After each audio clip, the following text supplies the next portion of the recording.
Yo.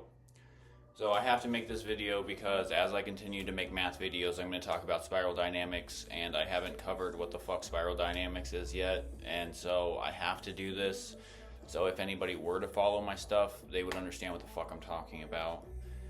The way this is turning out is I think I'm going to write a book. I think I'm going to write a math book for a new way of doing math, a new type of arithmetic, and so this is just an overview. This is just me getting used to the idea of trying to do this, obviously. But spiral dynamics, this is going to be kind of long, so I'm going to get right into it. Spiral dynamics is my own form of arithmetic for the way that math makes sense in my head. Classical arithmetic, what we were all taught in school, isn't what clicks with me the best. And so all I'm doing, so I'm like inventing a new form of arithmetic, but really I'm not inventing anything. I'm just explaining the way that it makes sense to me, because every single one of us, math is going to make sense to us in the way that makes sense to us, and so we can't conform to all one style. So anyway, to get into it, the way that math makes sense to me with breaking down simple arithmetic, so I call it spiral dynamics because for me, numbers operate on a wheel. It's like you think of the odometer on your car. Once you hit 9, it goes back to 0. Okay? And that's the best way of understanding it, like a padlock or like a odometer in a car. It's just on an infinite loop. There's no such thing as a tens place, not necessarily, not on the cog in the ones place. So if we're only paying attention to the cog in the ones place, and that is our main focus, we can do arithmetic a hell of a lot easier than classical arithmetic, what you were taught in school. So with spiral dynamics, we pay attention to pattern recognition. So I have each of the numbers, because we only deal with 10 numbers in all of mathematics. You only have 10 of them. So if you pay attention to the ones place, as you add each of the numbers, they will have a consistent repeating pattern for infinity. So adding by 1. Everybody can add by 1. 1 plus 1 is 2. 2 plus 1 is 3. 3 plus 1 is 4. You get it. So if you look at the pattern in the ones place, as you add by 1, the pattern goes 1, 2, 3, 4, 5, 6, 7, 8, 9, 0. And then once you hit 0, you go back to 1. So that cog in the ones place and the odometer in your car will always just follow this pattern. And it doesn't matter what's in the tens place. You could have 21 plus 1. The next number in the tens or in the ones place is going to be a 2. 21 plus 1 is 22. 22 plus 1 is 23. Okay? 151 plus 1 is 152. So, regardless of what's happening in the hundreds place or the tens place, when you only pay attention to the ones place and you're adding by 1, it will always follow this pattern. Okay? You go up to 2. 0 plus 2 is 2. 2 plus 2 is 4. 4 plus 2 is 6. 6 plus 2 is 8. 8 plus 2 takes you back to 0 in the ones place. And then you just tick up 1 in the tens place. Maybe I should have wrote this with the 0 at the beginning. My bad. I'll refine it sometime later. So when you're paying attention to the ones place, when you're adding by 2, it'll always follow this pattern. And then so with even numbers, you have 2 sets. You have your even set and your odd set. So if you are adding 2 to an odd number, it will always follow this pattern. So with 2s, you have to just remember the 2. With evens. With even numbers, you just have to remember the 2. 1, 3, 5, 7, 9. So again, we can have 21 plus 2 is going to be 23. 23 plus 2 is going to be 25. 25 plus 2 is going to be 27. What's happening in the ones place will always follow this pattern. regardless of the tens or the hundreds. 3, so when you get to an odd number, you'll see that an odd number has one pattern that touches all 10 numbers before it comes back to itself. So when you start with an odd number, it will hit a 1, a 2, a 3, a 4, a 5, a 6, a 7, an 8, a 9, a 0, and then it'll go back to the 1. It'll touch every number once until it hits 0. So with 3, paying attention to the ones digit, 3 plus 3 is 6, 6 plus 3 is 9, 9 plus 3 is 2, because 9 plus 3 is 12, but we're only paying attention to the ones place. So 9 plus 3 is 2, 2 plus 3 is 5, 5 plus 3 is 8, 8 plus 3 is 1, because 18 plus 3 is 21, 1 plus 3 is 4, 4 plus 3 is 7, 7 plus 3 is 0. So the way that you've been taught to do it, it goes 3, 6, 9, 12, 15, 18, 21, 24, 27, 30. And you'll notice that it touches each digit once. So 1, 2, 3, 4, 5, 6, 7, 8, 9, 0. It touches 1 through 9 one time, and then it'll just come back to itself. Again, we have 4 as an even number, so we have 2 sets of 5 numbers each. 4 plus 4 is 8. 8 plus 4 is 2, because technically 8 plus 4 would be 12, but we're only paying attention to the ones place. 4, 8, 2, 6, 0, 1, 5, 9, 3, 7. These are the 2 patterns. So anyway, you get the idea. The only thing that gets weird is 5, and that's because we have a mod 10. A mod 10 system is what we work with, a decimal system. So our numbers loop. Once we get to 0, once we get to 10, we make that 9, 10, that 9, 0. Once you make that jump, we go up in the tens place. So we only deal with 10 digits. 5 is half of 10. So 10s have special properties and 5s have special properties, because 5s have 5 patterns of 2 numbers each. 5 plus 5 is, you're going to get 0 or 5. Anytime that you add a 5 to a 0 or a 5, you're just going to end up with a 5 or a 0. 6, 1, 7, 2, 8, 3, 9, 4, because that's where your mod 5 comes in.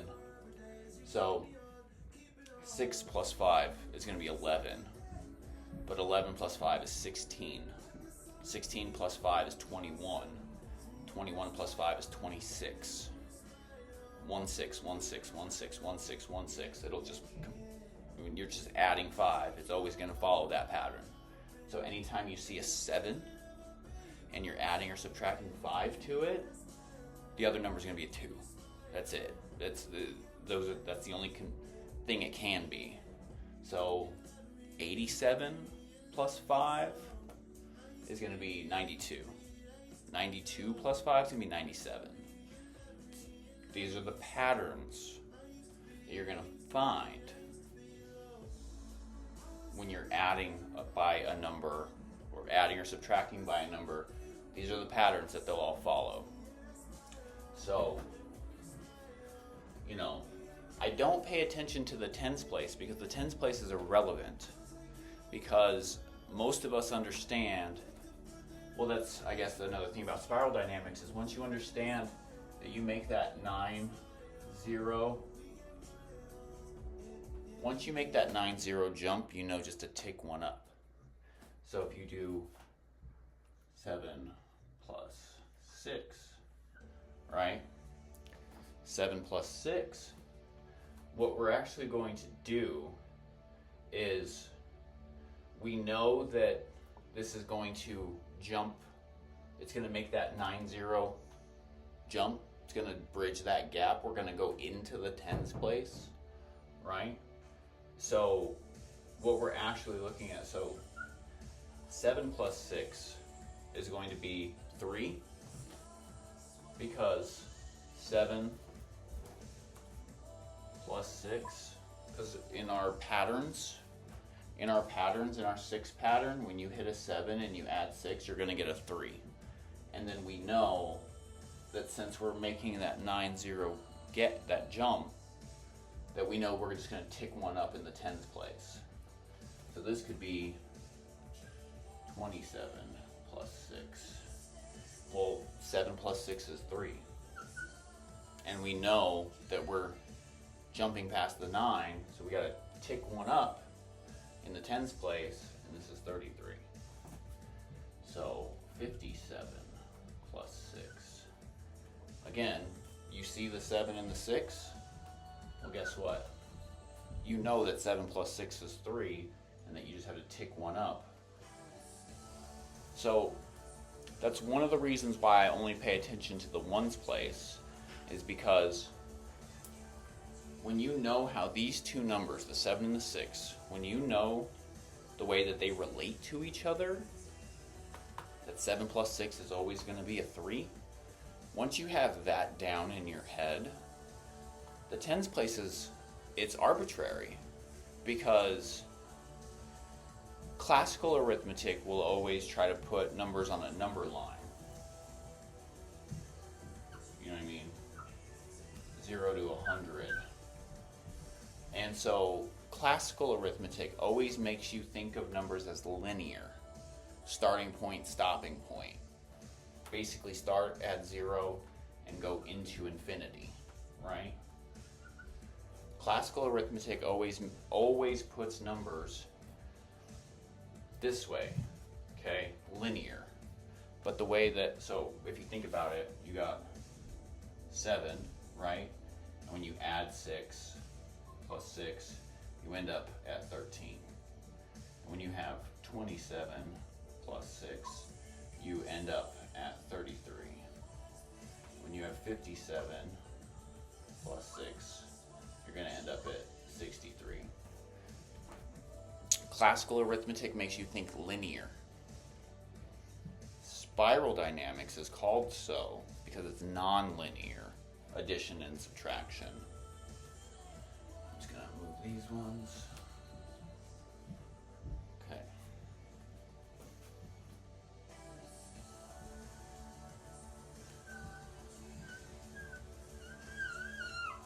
Okay. So we have 0, 6,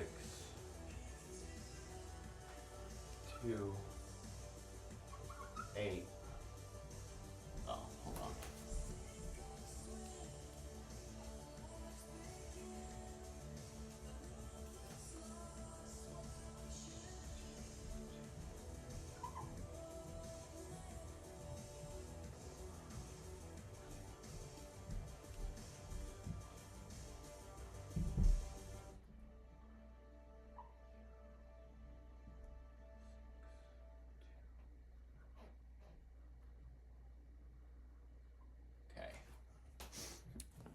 I call it spiral dynamics because when you understand pattern recognition, it's no longer linear mathematics, it's spiral mathematics.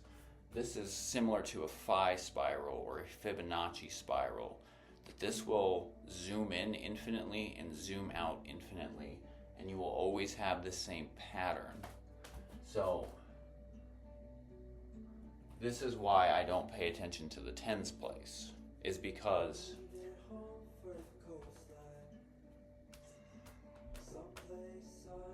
no matter what, the tens place is arbitrary. Like I said, we could be dealing with 7 plus 6, or we could be dealing with 27 plus 6.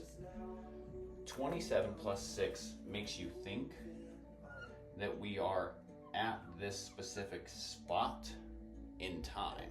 Or, this specific spot, that there's a 0 here, and we're at the number 27.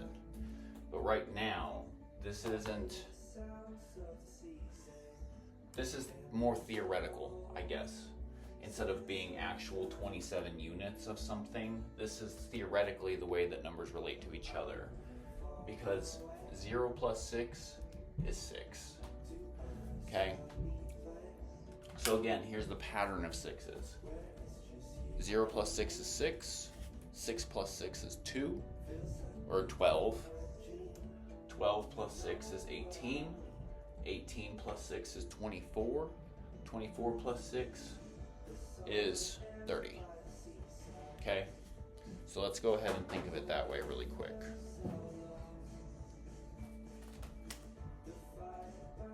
12, 18, 24, 30, 36, yeah, 42, 48, right, 54, 60. Okay, so typically the way that you think about adding by sixes is going to go 6, 12, 18, 24, 30, 36, 42, 48, 54, 60, right? And then once you get back here to another 0, you're just going to go up to 6 again. It's going to be 66. It's going to be 72. It's going to be 78. It's going to be 84. And then it's going to be 90. So when you're counting by sixes, this is typically the way that you're going to think of counting by a 6. But my argument is that this traps you into assuming that you're always going to be starting at 0. But life doesn't always start at 0. Life starts anywhere. So the problem with this thinking is that you're always trying to relate what adding by a 6 is to somewhere that's already a multiple of 6. But when you remove the necessity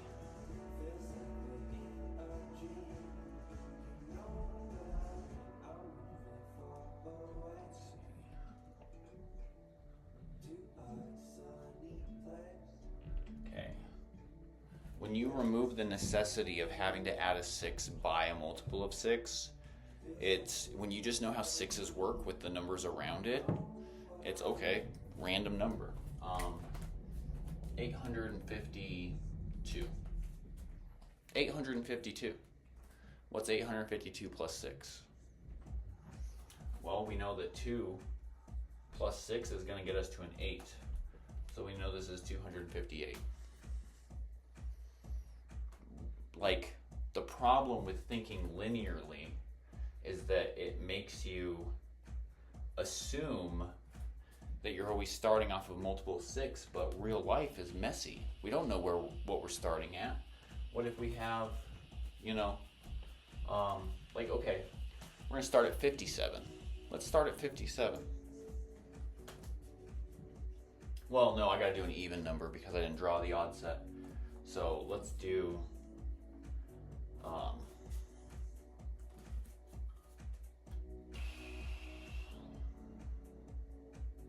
96. Okay. Let's say we're out in the real world and somebody is 96 years old and their brother is 6 years older than them, right?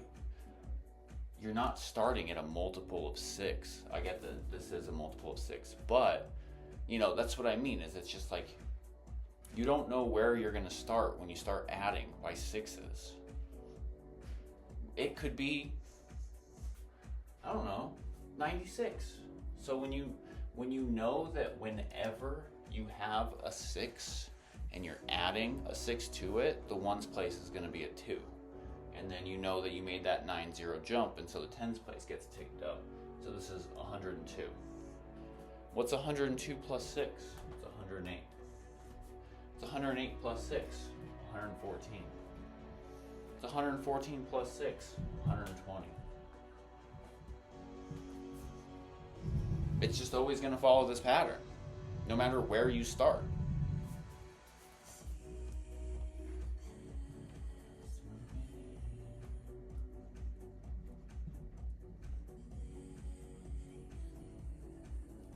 Okay, give me another one. 38. Well, hey, look, we're going to start right here. 38. 38 plus 6 is going to be 44. 44 plus 6 is going to be 50. 50 plus 6 is going to be 56. Plus 6 is going to be 62. Plus 6 is going to be 68. Plus 6 is going to be 74. plus 6 is going to be 80. Because regardless of the tens place, when you're adding by 6s, it's always going to follow this pattern. Okay, that's why I call it spiral dynamics, is because patterns are on a loop. All these patterns that all the numbers make are on an infinite loop. So when you add, so let's say we're starting at, okay, we're doing 6s. I'll make this easy. So 6 5 times is going to get you back to a 0, and then it's going to go back to 6. Like I said, I probably should have started these with 0 at the front. 6, 12, 18, 24, 30, 36, right? 42, 48, 54, 60, 56, right? 56, 62, 68, 74. Oh, I messed up.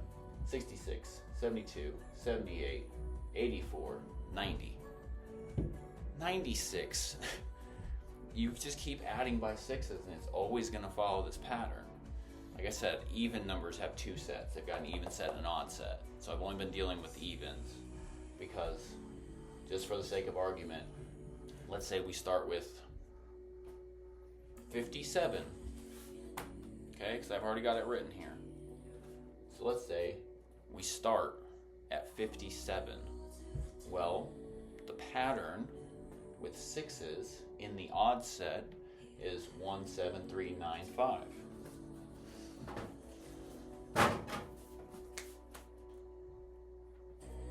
Okay, the pattern, so let's say we start at 57.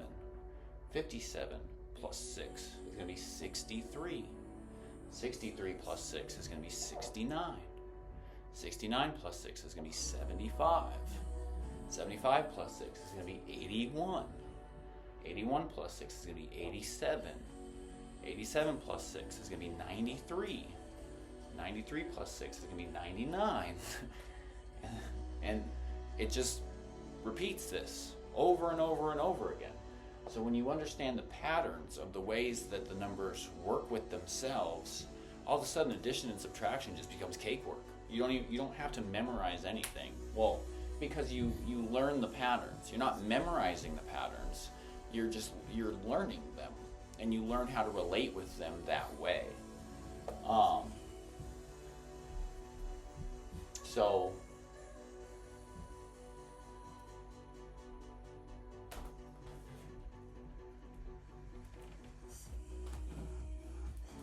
all right. No, sorry. I'm going to erase it.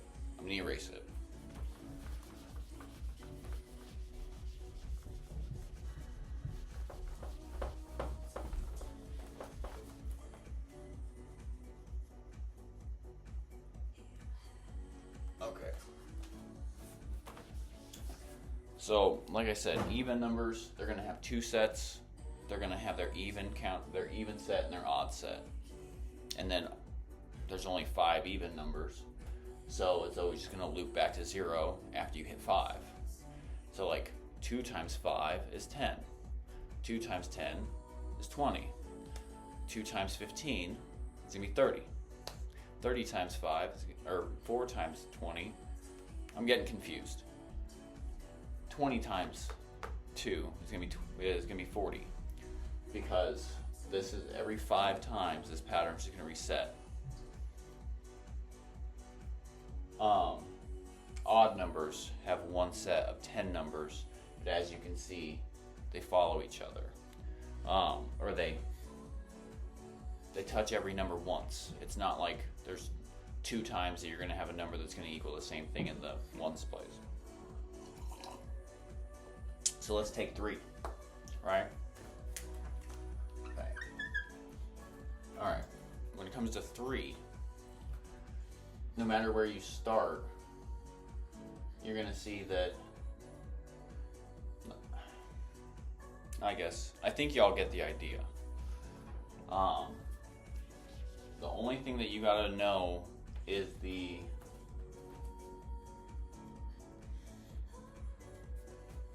is the 9-0 jump. Because in our decimal system, okay, so back to the beginning of the video, an odometer on a car, okay? That odometer is a circle that has 10 digits on it, 0 through 9. And as soon as that 9 clicks over to the 0, once it rolls over, it clicks the 10's place to move 1 as well, right? So that's all we're doing, is once we hit 9 and that odometer rolls over to 0, it moves the 10 place up by 1. So I'm going to do some addition using spiral dynamics and show you how that works. So 287, 9 plus 3, 6, 2, 8. Okay, just came up with some numbers. So we're just going to pay attention to this column.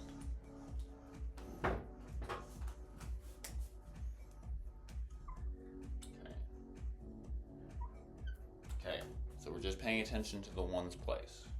And we're just paying attention to this column. Right? I wanted to draw it like that so you could see it, but now it kind of messes me up. So I think y'all get it. Okay. 9 plus 8, 17. Okay, 9 plus 8 is 7. Okay, because that's the way that patterns work. So 9 plus 8 is 7. If you want to think of the number line, okay, you're starting at 9 and you're going up 8. 1, 2, 3, 4, 5, 6, 7, 8. Okay, start at 9, go up by 8. You hit 7. And we made the 9-0 jump. So we know I'm just gonna put a plus sign. Well, I'll make this +1. You tick 1 up in the next place to the left. So now we have 7 plus 1 is 8, right? So now we have 8 plus 2 is 0, because 8 plus 2 gets us to 0. And then 8 plus 2 gets us to 0. We made the 9-0 jump, so we know we're going to add 1 in the next place over. So 8 plus 1 is 9. 9 plus 6 is 5. 9 plus 6 is 5. You add 1. 1 plus 2 is 3, plus 3 is 6. So essentially you're doing the same thing that classical arithmetic taught you how to do. You're still adding. You're still just, you have to tick 1 up in the next place to the left anytime that you make the 9-0 jump. But with each one of these, I'm not thinking of what's 79 plus 8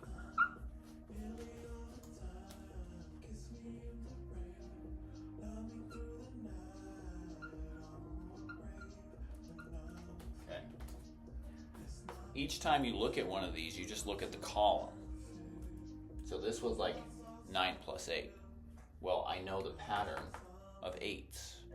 I know that any time that I have an odd number, or a 9 plus an 8, it's going to be a 7. So in this column, 9 plus 8 is 7. Tick 1 up. You ticked it up, so this is an 8 now. I think that most people can kind of do that mental calculation to add 1. 8 plus 2. This column just gets you to a 0 and you tick one up. 9 plus 6. 9 plus 6 is 5. Boom. I don't have to think about it because I just know that that's how they work together. And that's what I'm trying to get with the spiral dynamics, is that when you're just focused on this column, and instead of thinking it was 79 plus 8, like this, it being its own separate thing, it's just 9 plus 8. It's not 79 plus 8, it's just 9 plus 8. You know what I mean? You just break it down to its simpler form. So like when I'm looking at this column, I'm just looking at 8 plus 6. I'm looking at 9 plus 6. And I know that 9 plus 6 is a 5. Done. It's easy.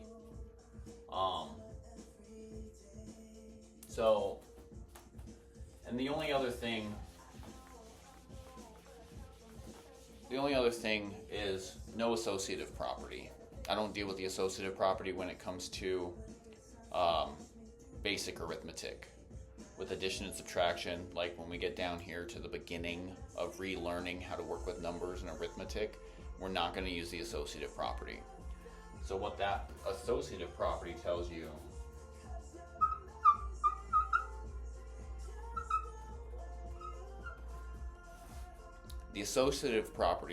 that the way these two associate is the same, because 5 plus 8 is equal to 13, and 8 plus 5 is equal to 13.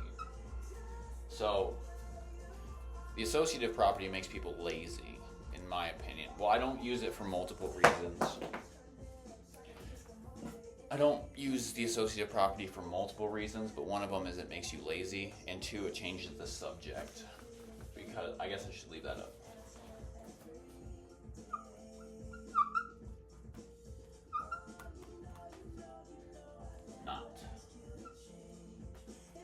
They're not equal. They get you the same result. They both equal 13, but that changes the structure of what each one of these is. Because in math, just like in English, the language, you have a subject, a verb, and a predicate. Okay? 5 plus 8. You have your subject. What's the subject? It's 5. That's what we're dealing with, is 5. If I have 5 markers in my hands, and I have 5 markers, the subject is 5. The independent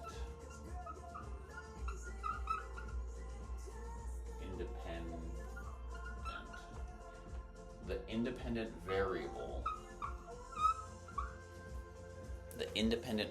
is 5. We're dealing with the subject of this sentence is 5. What are we doing to that sentence? That subject. The verb is addition. We are adding something. Well, what are we adding? Predicate is 8. The subject is 5. We are adding. What are we adding? We're adding 8 to it. If we were to change this in the associative property, it changes our subject.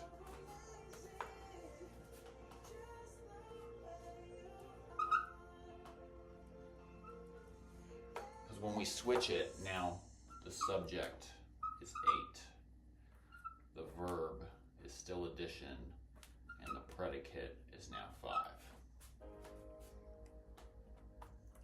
When you're learning how to work with numbers, you need to know what your subject is, because what your subject is changes what pattern you're following. It is possible to start switching them in your head later, but for the sake of argument, at the beginning of all of this, there is no associative property. 5 plus 8 is not equal to 8 plus 5, because they have different starting points.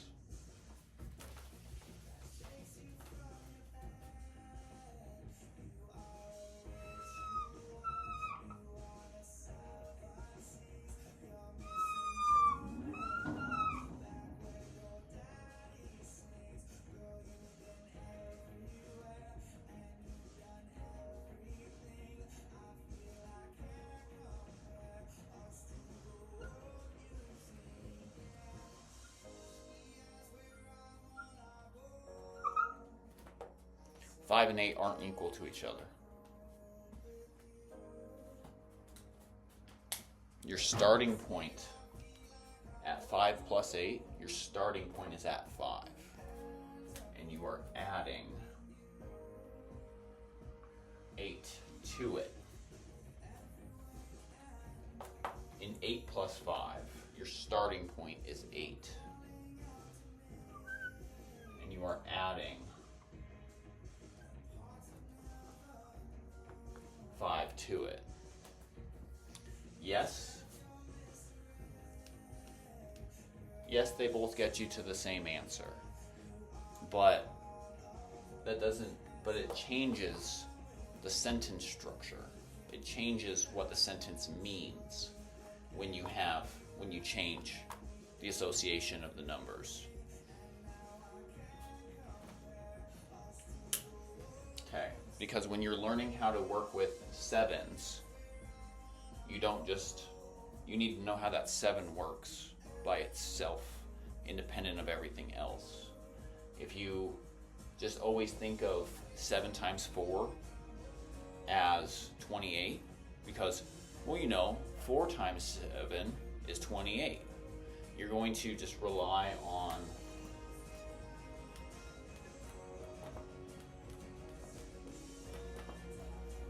the associative property tells you that these are the same thing. 7 times 4 and 4 times 7. The associative property tells you these are the same thing.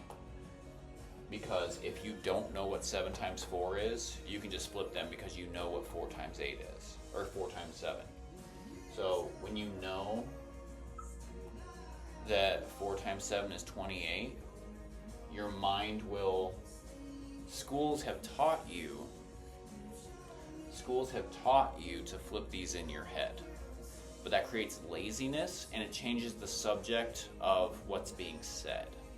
And so the associative property is actually your enemy because it makes your mind lazy. You're no longer thinking, when you see 7 times 4, you are now thinking of the multiples of 4, not the multiples of 7. And that changes the sentence structure of what this sentence is saying. You have 4 groups of 7, not 7 groups of 4.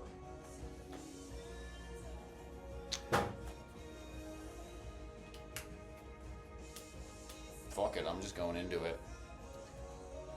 Decomposing numbers, first set, second set, mod 5 and mod 10. So, no associative property. This was my first outline. Spiral dynamics deals with pattern recognition. No tens place. We're just thinking about this wheel on the odometer of the car. The addition spiral. It's not linear, it's a spiral. And no associative property. Okay. And then the other way that we work with numbers in spiral dynamics is decomposing numbers, understanding your first set, your second set, your mod 5, your mod 10.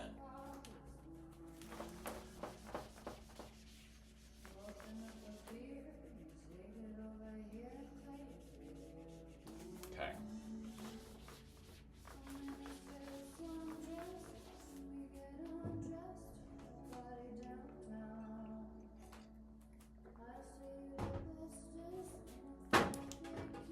Decomposing numbers, I did a video on this, but I'll touch back on it for this one.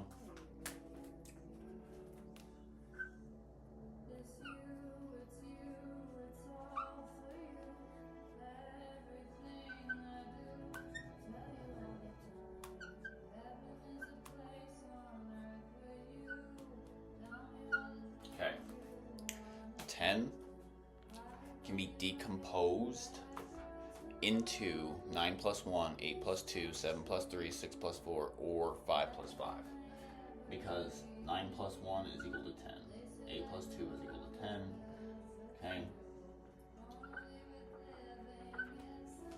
So you can just decompose numbers. You can decompose them into whatever you want. Every time our squiggles that we use, the squiggle we use for the number 5, okay? This is a squiggle. Somebody drew this one time and it looked foreign because it's like a line, circle, okay? this one squiggle, the number that we use for 5, what that is saying, 1, 2, 3, 4, 5. Okay, like Roman numerals or tally marks. Okay, every time that you wanted to write the number 5, you had to write out 5 physical lines. Each line represented one thing. Numbers represent things. 1, 2, 3. Numbers are representations of physical things in the physical world until you're dealing with theoretical math. But the one squiggle that we use for 5, we see this, and what it means is there's 5 independent things. So I could have 5 markers, and instead of having to write out 5 lines every time I want to represent 5 things, I can just draw this one squiggle that represents 5 things. 7 is 1, 2, 3, 4, 5, 6, 7 independent things. So can you imagine if we had to write out a line for every time we wanted to write the number 7? What if we had to write down 7 lines every time we wanted to write the number 7? How long would it take to write the number 5,863? If we had to write a line for every single fucking digit, it would take a really long time. So instead, we have this squiggle for the 7 represents 7 things. Now this is important to understand because 10 is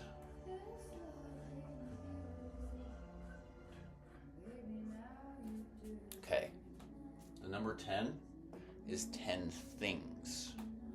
But we can change the way that we group these ones. So this is 10 ones. 1 plus 1 plus 1 plus 1 plus 1, and 1 plus 1 plus 1 plus 1 plus 1. Anytime that you say 10, you have 10 ones. And you can group those ones in any way that you want to make them easier to work with. So 10 ones can also be 1, 2, 3, 4, 5. 1, 2, 3, 4 plus 1. This is 9 plus 1. This is 10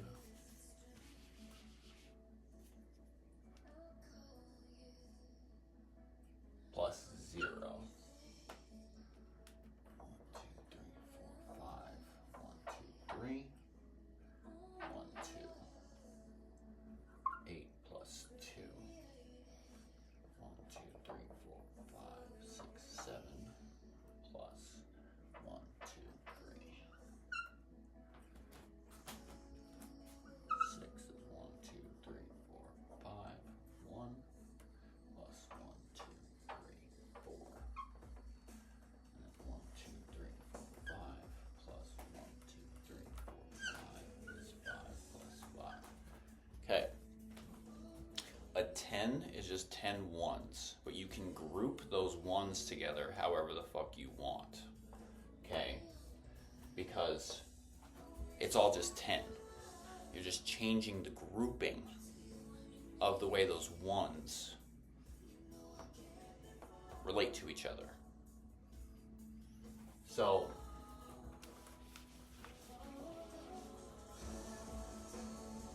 seven plus 5, that's 7 ones, plus 5 ones, right? So we can see from this that it's going to be 12, but all these are just, this is 12 ones that are being grouped. So right now we have a group of 5, we have a group of 5, and we have a group of 2, right? So 7 plus 5 we can see that we have one group of 5, 2 groups of 5, and one group of 2. But we can just change this. So I like to work on decimal. I mean, it's a decimal system, it makes sense. Change the grouping. 7 plus 5. If I move some of the 1s from this 5 over into this 7, I'm going to take him up by 3. I'm going to take him down by 3. So we have 3, 4, 5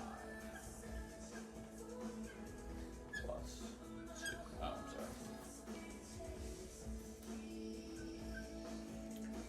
So 7 plus 5, you can just regroup that as you can take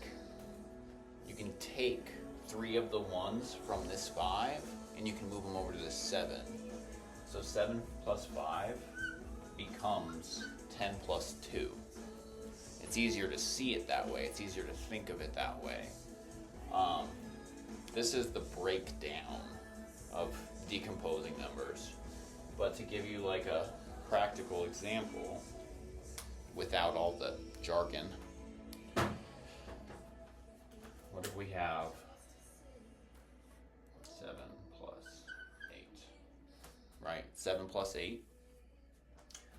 Well, we can decompose this 8 to make it easier to work with.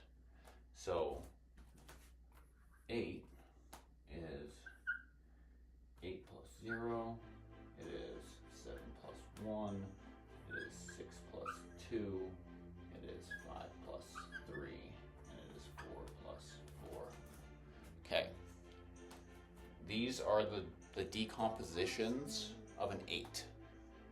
So we can replace this 8 with any one of these, and it doesn't change its value.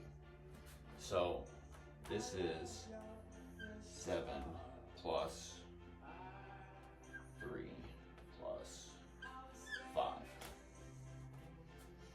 Because all I did is I changed this 8 into 3 plus 5. So now from here, we can just do 7 plus 3 is 10. And now we just have 10 plus 5, which is 15. You can just break numbers up to make them easier to work with. And so I always take them to the next 10 and then add whatever's left after that. I'm going to erase this, so get a good look.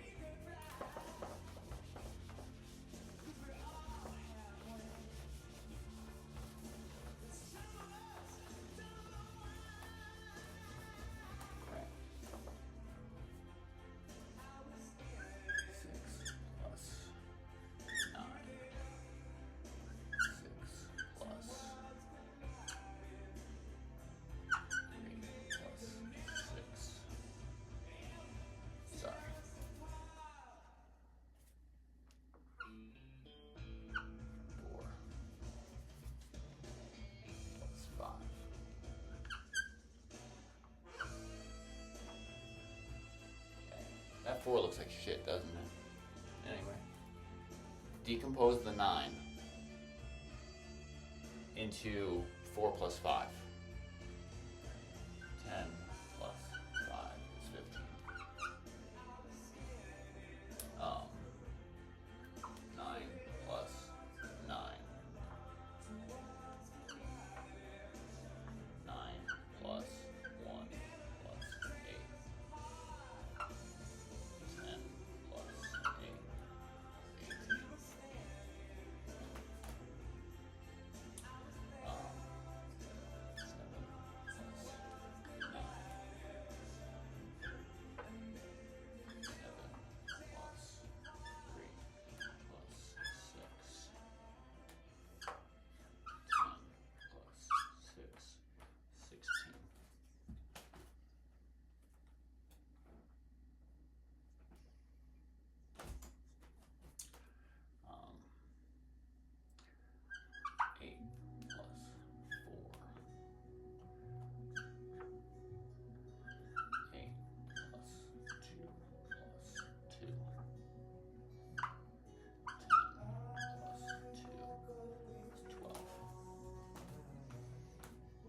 whenever you're adding, just decompose the second number into the two counterparts that are going to get you to a 10, and then just add whatever's left over. Works the same for subtraction. You can just decompose numbers and add them. You don't have to memorize. When you're learning to do like arithmetic, knowing the pattern recognition is part of that, but knowing how to calculate, that's the difference. Is I'm not teaching anybody how to memorize anything. I'm teaching you how to calculate in your head.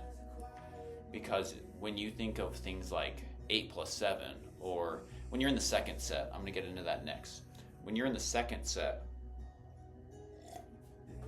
and you have to make the 9-0 jump, it gets harder to think about whether you're adding or subtracting. 14 minus 8 doesn't come to a lot of us easily. But when you know an 8 is 2 4s, well then 14 minus 8 is just 14 minus 4, 10, minus 4, 6. So 14 minus 8 is 6. And you can just do that mentally. You can just calculate that in your head because you know how to calculate it. Not because you're memorizing what 14 minus 8 is. You're calculating what 14 minus 8 is. 17 minus 9. Most people can't think of that easily, but a 9 is a 2 and a 7. So 17 minus 9 is 17 minus 7. 10 minus 2 is 8. 17 minus 9 is 8. So you just learn how to calculate. This is how you calculate easily. So decomposing numbers, first set, second set.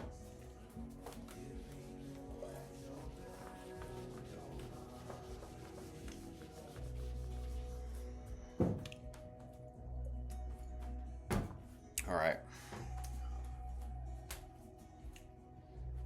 Mod 5 builds off 1, but Mod 10 builds off 0. A lot of people don't like to think of it that way, but that's just the way it is. You have the first set of numbers.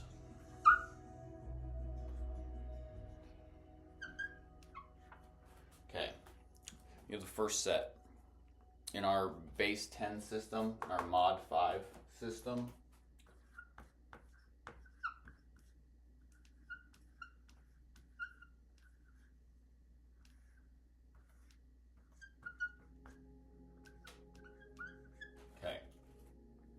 you have the first set and you have the second set.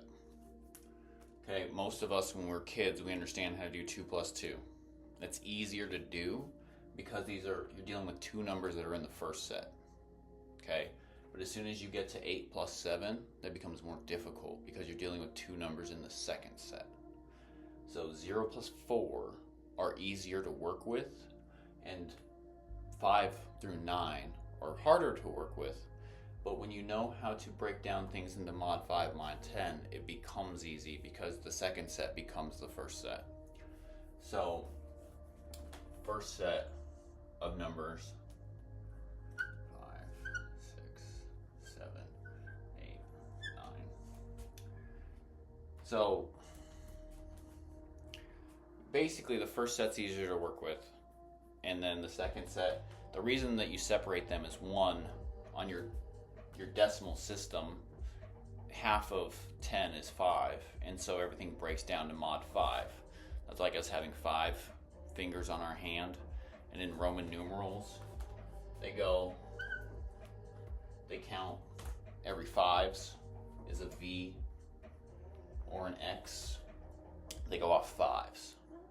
And as we know through the patterns, the pattern recognition, 0 through 4, but once you get to 5, things get weird. You now have 5 different patterns of 2 numbers. Odd numbers have 1 pattern of 10 numbers. Even numbers have 2 patterns of 5 numbers. Again, here's your 10, your Mod 10, and then, so mod means modular, I'm sorry. Modular arithmetic is like clock math, okay? So, with clock math, you have Mod 12. Because once you hit 12, you go back to 1. That's like the dial spinning, right? Instead of the dial spinning once you hit 9 into 0, the dial spins at 12 back to 1. So when you're looking at a clock and it's 10 a.m. and something's going to happen in 4 hours, typically 10 plus 4 is 14. But when you have mod 12, you're going to go up after you hit 12. So in mod 12, 10 plus 4 is equal to 2. 10 plus 4 is equal to 2 on clock math. Because 10 a.m., 11 a.m., 12 a.m., or 12 p.m., 1 p.m., 2 p.m. So 10 plus 4 gets you to 2. Same thing with our seconds and our minutes. That's why it's harder to do math when it comes to calculating how many minutes something is going to be, because it's mod 60, modular 60. And a mod 60, 58 plus 5 is 3. 58 plus 5 is 3, because when you have like 1 minute and 58 seconds plus 5 seconds is equal to 2 minutes, 3 seconds. Because when you change the modular, when you change the base, math works different. So in our system, it's called a decimal system. When it comes to like the metric system, you have like hecka, deci, centi, milli. A decimal is 1/10. A centi is 1/100th. That's why your money is called 5 cents for 5 pennies, is because centi means 1/100th of a whole. 5 cents is 0.05. Is because centi means 1/100th. That's what percent means.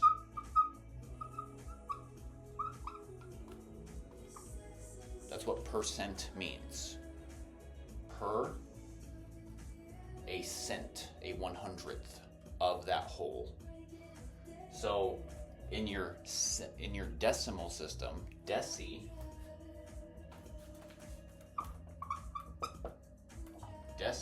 means 1/10.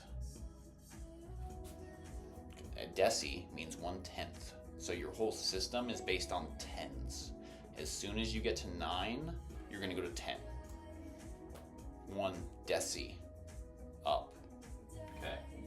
So mod 5, modular 5 is your decimal, or I'm sorry, mod 10 is our whole number system is based on modular 10.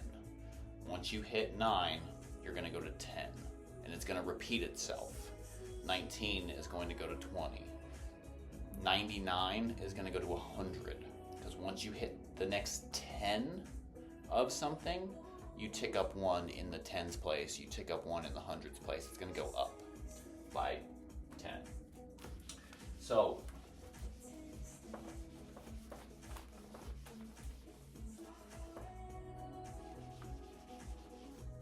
when it comes to mod 5, it's really interesting because I'm changing the 6. I'm going to get into that in another one, but I'll keep it this way. So, alright, I'll do first set, second set. Well, I kind of have to do with mod 5. So you think of like Roman numerals. This is a 7, right? VII is a 7 because V represents 5 and then II represents 2 1s, and so 5 plus 2 1s is 7. You know what I mean? 1, 2, 3, 4, 5. So this is 7, right? And so you can see that 7 is mod 5 starts here.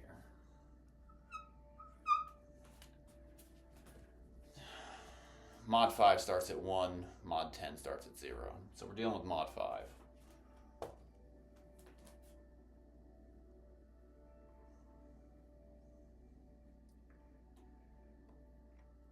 When you're dealing with mod 5, you remove the 5 from everything, which turns everything into the first set. So it's like, you can see the way that these relate to each other. You have a 1 is a straight line. Well, what do you have to do to that 1 to make it a 6? You bend it.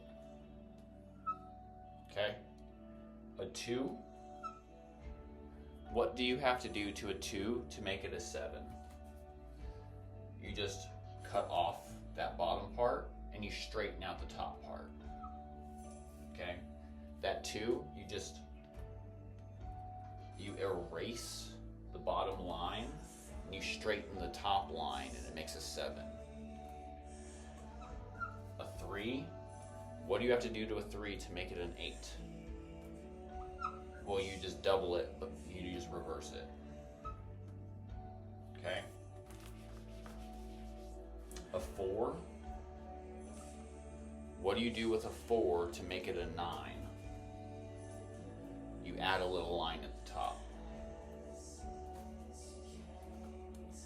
Each one of these numbers relates to its own 5 counterpart. And 5 and 0 are just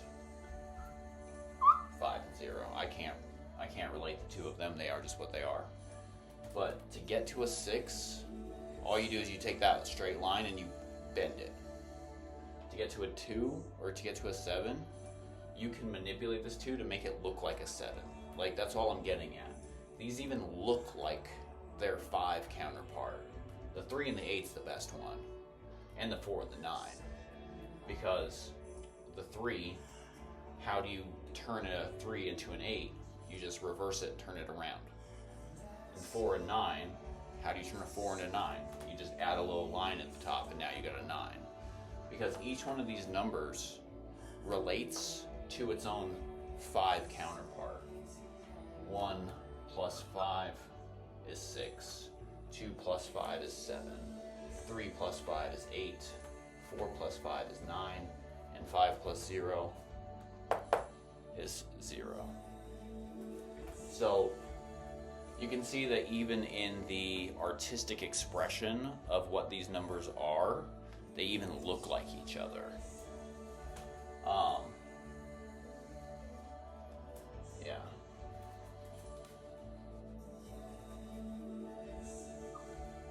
Yeah, they even look like each other, which makes it easier to work with. Let's do 3s. So this is 3, right? Well, what's 8? You just put a 5 on there and it stays a 3. Because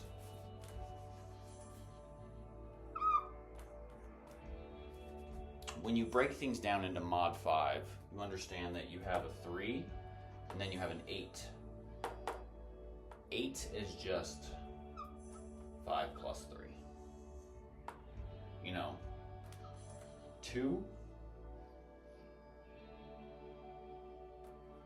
and then 7, sorry, I'm messing up,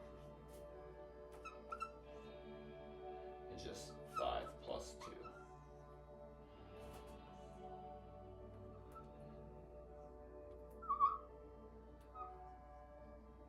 1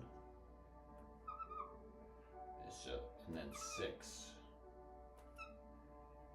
That's just 5 plus 1. Okay, that seems a little confusing. I apologize if it is. But you can see how you've got 3 here, you've got 3 here, you've got 2 here, you've got 2 here, you've got 1 here, got 1 here. Because 1 and 6 are just 5 apart, so you're still just dealing. An 8 is just a broken down. It's like a 3. When you start relating things via their mod 5 relation, when you understand that 4 and 9 are related, 3 and 8, they're related to each other. When you start breaking things down with mod 5 and mod 10, it actually makes addition and subtraction easy as well. Because we can do some mod 5 arithmetic really quick with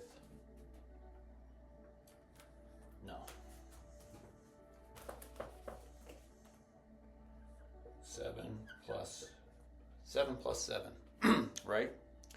Well, if you break this down into its mod 5, this is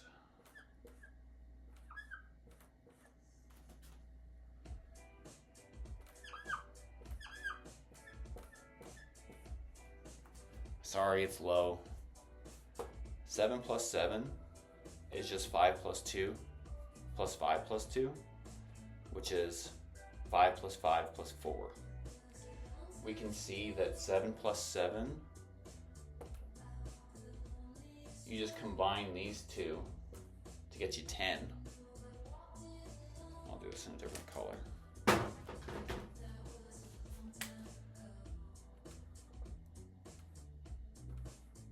Two ones here and 2 ones here. You group those together, you have 4 ones. So you can just visually see that 7 plus 7 is 14. Because really, you're just dealing with 2 plus 2, with the ones. Because 7 is just 5 and 2. So 5 plus 5 is 10, and 2 plus 2 is 4. And so this is just 10 plus 4, which is 14. So knowing how to work with things via their mod 5 counterpart really makes things simple.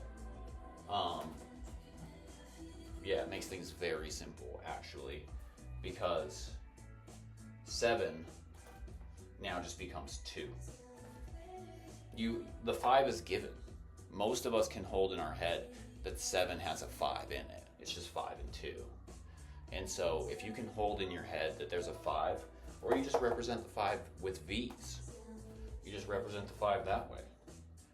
You know what I mean? And so, like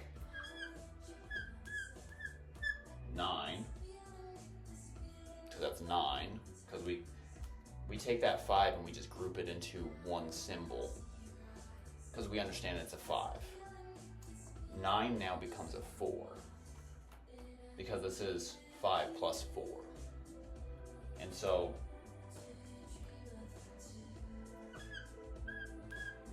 eight becomes a 3, because we can just understand that 8 has a 5 in it. But what's left after 5? Just 3. Because 8 and 3 are related. And so when you're doing 8 plus 6, okay,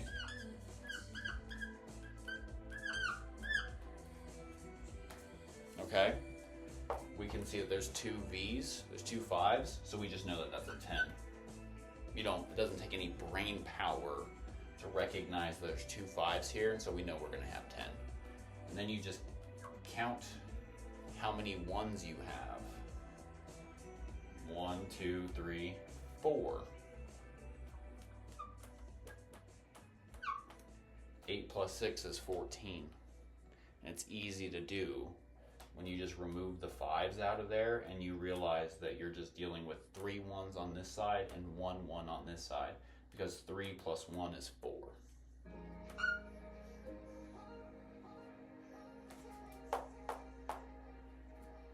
Mod 5.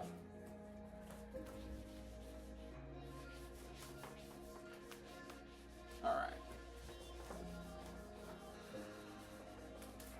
Mod 5 changes the second set into the first set. I'm out of coffee. Mod 5 changes the second set into the first set. So The first set's easier to work with because anything first set plus first set is going to stay within the number system. It's not going to jump. So let's say we have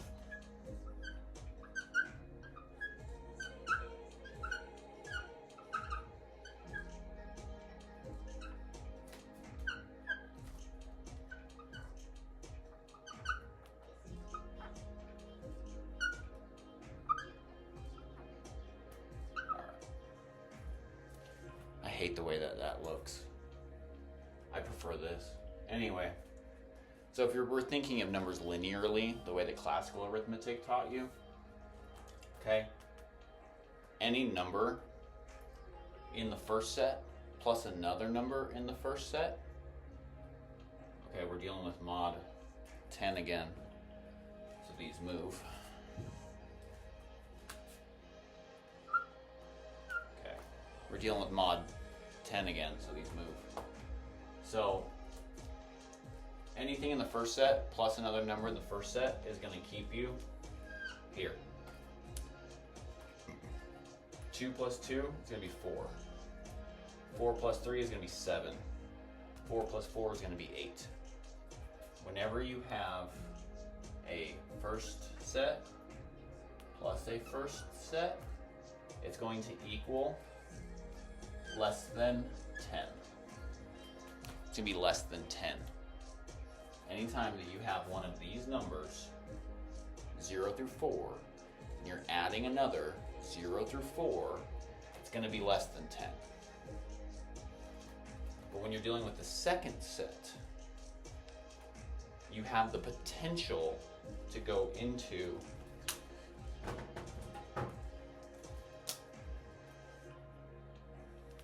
the next set of numbers.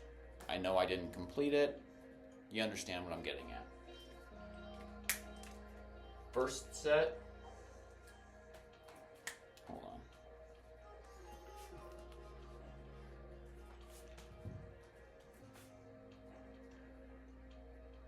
A first set plus a second set is going to get you less than 15.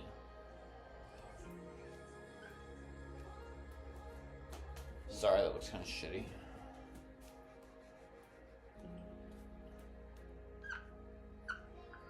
Okay.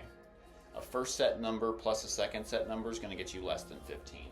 Because the highest first set you have is 4, and the highest second set you have is the 9, and 4 plus 9 is 13. You can't go any higher than 13.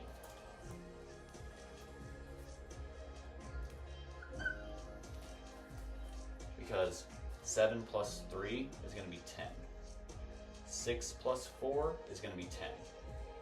5 plus 4 is going to be 9. So whenever you have a first set plus a second set, you're only going to get up to 13. That's as high as you can go. And then you have a second set plus a second set, you're going to be less than 8, or yeah, 18. 18 is as high as, so 5 plus 5 is 10. Okay. And then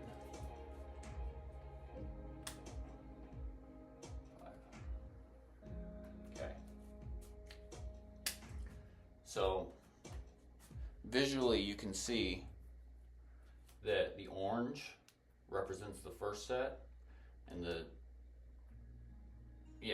first plus the second, because 0 plus 5 is as high as you can go with the first set plus the second set, or is as low as you can go. It's going to get you to 5. And the highest you can go, first set plus second set, is 13. That's where it's going to stop. Now you have a second set plus a second set. The lowest you can go is 5 plus 5. It's going to be 10.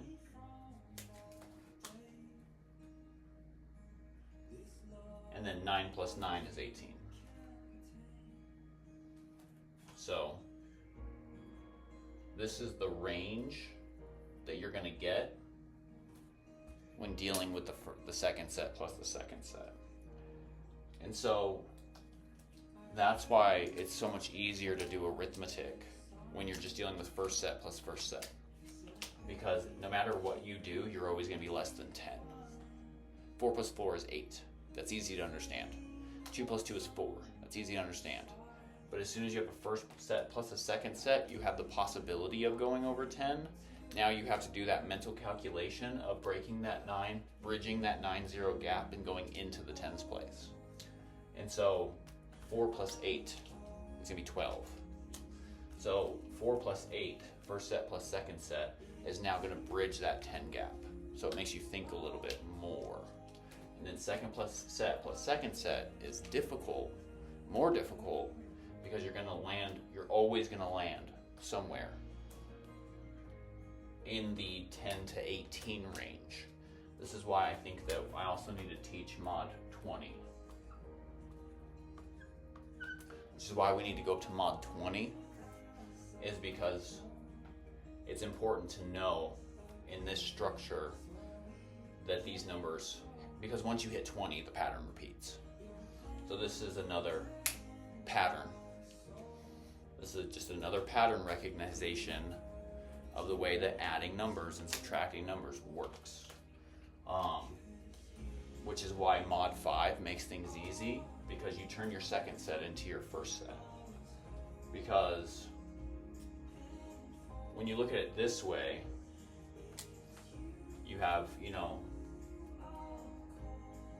7 plus 8. With 7 plus 8, you're dealing with a second set number plus a second set number, right? And so you know that you're going to be going over 10, and now you have to think of where does 7 lie, and then what is 8 more than 7? And that can kind of trip you up. It gets kind of confusing once you're trying to think 8 ahead of 7. It's kind of confusing. But if you break this up into your mod 5, it becomes a lot less confusing. So 7 plus 8, you gotta think about it. A lot of us will have to think about it, 7 plus 8, right? Because it's like, wait a minute, I know it's gonna be somewhere. 7 plus 7 is 14, and 8 plus 8 is gonna be 16.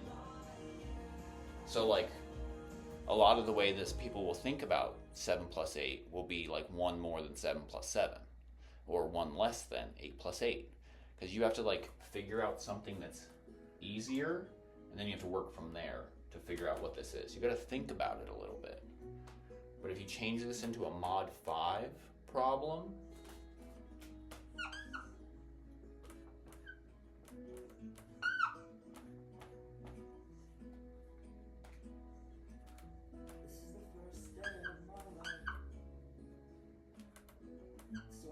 one, two, three, four, 5.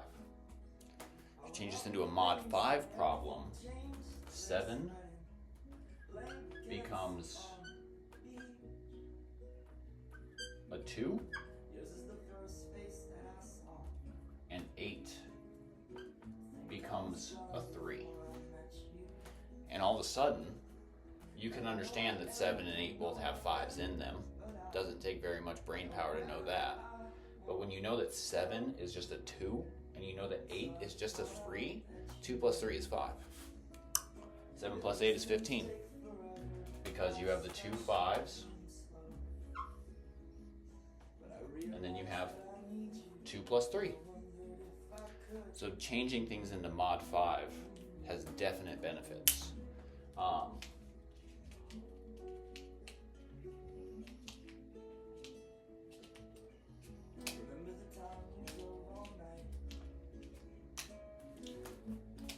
And then the only other thing I'm going to say before I close this off is when it comes to pattern recognition of addition of numbers, now that I've blown your mind,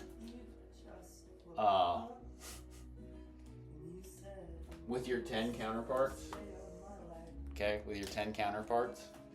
you see how 9 and 1 are related to a 10, the relationship between a 9, 1, and a 10, and then 8 and 2 have a relationship in relation to 10.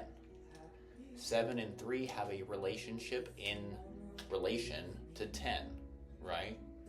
So In our decimal system,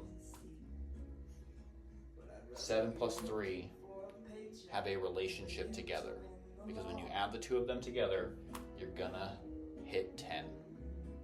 It's a very important thing to know the ways that these numbers work with tens. That's like that addition that I did earlier, is you break it into its 10 counterpart and then deal with there. So since 9 and 1 have a relationship in relation to 10, check this out. What happens when you add numbers and you only pay attention to the ones digit by 1? So we're adding by 1, only thinking about the ones place. 1, 2, 3, 4, 5, 6, 7, 8, 9, 0. Well, what's 1's partner? It's a 9. So what happens when you add by 9, paying attention to the ones place? 9, 8, 7, 6, 5, 4, 3, 2, 1, 0. 9 is 1 reversed. And it works that way for every single one. 2, 4, 6, 8, 0. 8, 6, 4, 2, 0. Because you go down by 2s, you're going up by 2s.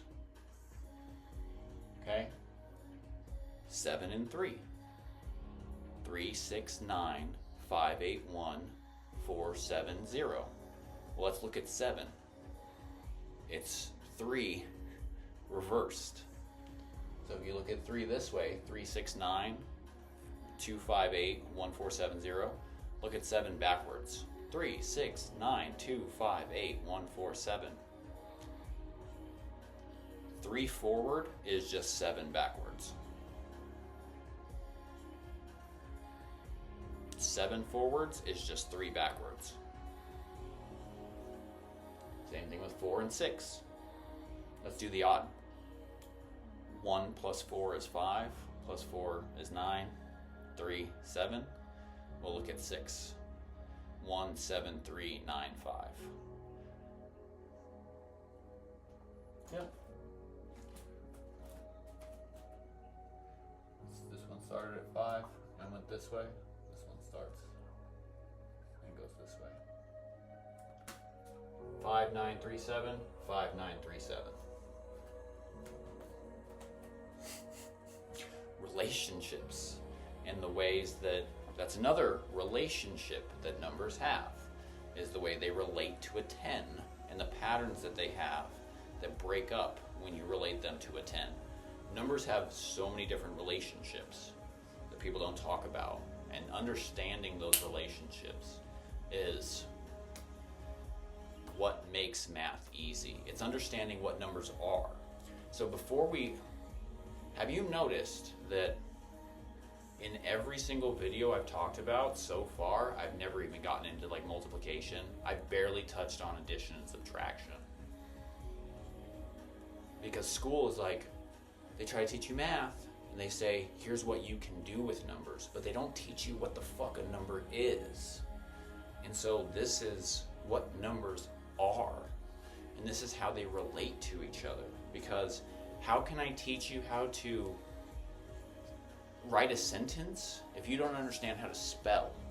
How can I teach you how to add and subtract if you don't know what a number is and what it means? How can I teach you multiplication and division when we don't understand the way that numbers relate to each other when you add them to each other? I can't teach you how to write a sentence if you don't know how to spell yet. And I can't teach you how to spell yet if you don't know what your alphabet is. So math is the same way. If we're going to move up to writing a sentence, like an algebraic equation, well, first you have to understand how to spell. And then in order to spell, you have to understand the alphabet. So this is the numerical alphabet. You have 10 numbers. That's it. And let's look at the way that they relate to each other. So spiral dynamics is built on these properties. So from here on out, When I make videos, I'm going to assume that you understand what I'm talking about. I'm not going to break things down and be like, oh, well, no. I've made a video on it. It's published. This is what spiral dynamics is. Pattern recognition, no tens place, the addition spiral, no associative property, decomposing numbers, first set, second set, mod 5, 10, and 20. There you go. Intro to spiral dynamics.